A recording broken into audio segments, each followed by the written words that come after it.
Well, because you are the guest, I always like the guest bless the table with breaking first. So it's on you, my brother. Okay. So let's dive right in, man. I know you got 24 years of real estate experience. Mm-hmm. What was it that made you decide real estate was the thing you wanted to do? Man, crazy story, man. Well, right out of high school, I used to play ball at this gym. And right out of high school, my daughter was born. So 5 days after I graduated high school, I had a daughter into this world. Wow. So for me, it was like, all right, I got to get it together because, you know, being at 18, bringing a kid into the world, I just had to figure it out. I was like, I got to do something that's going to be beneficial for my daughter. So that was my why coming into the business. Absolutely, man. But with that being your why, mm-hmm. What was the reason you chose real estate? So, because I'm sure you probably could have thought of other stuff, but why was it real estate specifically? So the gym I used to play ball at, this guy that ran the gym always had like the flyest cars. You know, he always, you know, you could tell somebody that's doing well for themselves. And he saw me in the gym and then he didn't see me for a minute. So he started asking around like, yo, where John at? It was like, man, John had a daughter. You know, he got a daughter. He trying to do what he got to do. So the next time I saw him, he was like, man, I heard you had a daughter. I had a picture of her in my dash. He had like walked me out to my car, I had a picture of her in my dash. He was like, man, you know what? When all your friends go off to college, I'm gonna show you something to change your life. So what it was real estate. He told me to come pick him up at his home in Alpharetta at 10 o'clock. I was there at like 6:30. So when he woke up, he called me. He was like, man, I'll be ready in about another hour. About 10 o'clock. Mm-hmm. I was like, man, I'm already in the driveway. So he laughed. He was like, man. So got right to it, started learning pre-foreclosures, and that was my introduction to the business. So that's definitely a blessing, man. So it sounds like you had, somewhat of a mentor out the gate.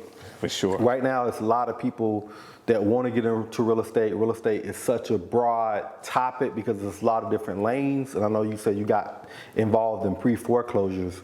But today, if there's anybody out there that want to get into real estate, what would you say the first couple steps they need to do to get in? Mentor. Find a mentor, find somebody that's actively in the business, doing the business, and do whatever's necessary to get involved. Add some type of value. Don't just go pay for mentorship. Add value to that mentorship. You know, some people feel like, oh, I paid this amount of money. Now you sit back and you drive the car. No, you still got work to do. Just because you're paying the money don't mean that, that's going to create your success. So you have to be a real student and add some type of value as well as paying for the mentorship. Gotcha. Yeah. Man, that's dope. That's some dope game, man. I'm glad you shared that. Mm-hmm. With that being said, man, when you first got started in real estate, learning pre-foreclosures, what were some of those early challenges or some things that you kind of had to overcome in those early states getting in? Sacrificing, man. Sometimes, they had a RIA group. At this time, it was Georgia RIA, right? It was only one RIA group, and a RIA group is a real estate investment association. So at this time, we talking about 2000.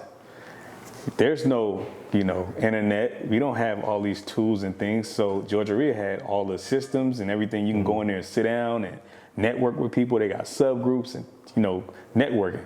So where you want to spend most of your time at? That place. I lived in there every single day.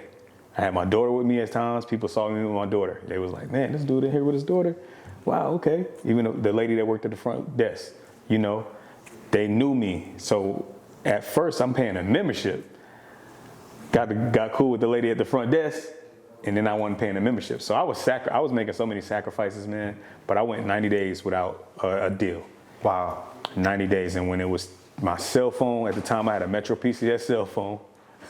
My phone was off, and I was able to get it turned back on, and I created a deal like 2 weeks later after that.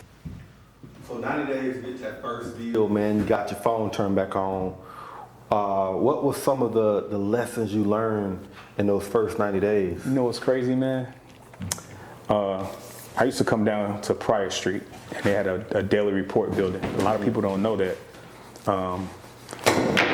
A house has to be listed publicly for 4 weeks before it goes to foreclosure. Okay. A lot of people don't know that. So they had a daily report building. You come down and you pay $1 for the newspaper, and you do your research.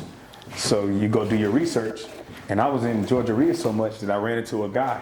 He was like, man, I got a pre-foreclosure I'm working on right now. This is what you really do? Because I see you in here all the time. So, you know, when that opportunity presented itself, I'm like, yeah, I'm working on it, man. I can make it happen. I just need to get in front of somebody. So he took me to a deal and we JV'd on it. And come to find out, the person that bought it from me that I've been known for, and I knew prior to getting into real estate, he turned around and sold it and made a profit from it. So it was just like a snowball effect. But I took the seller and her son to the closing, to and from the closing. That was my very first deal, and I made $10,000. Wow, wow. So wholesaling, how long was it before you got into the fix and flip game? Fix and flips really wasn't my forte, right? It's on you. I did a few JV and partnerships on the fix and flip side, and the market crashed before I really personally got into some real flips. I did some little cosmetic stuff that we used to do back in the day, but before I got into real flips, like a flip I did in 2018, 2019, I had 700 square feet on the back of a home. So to me, that was like new construction. Oh yeah. You know what I mean? You added 700 square feet on the back of a home. That's to me, that was like my intro to like going into like new construction at that point, because it was a huge renovation. We took everything down to the studs. Like, the only thing we didn't do was pour a foundation, you know, like a slab foundation. Other than that, everything was new.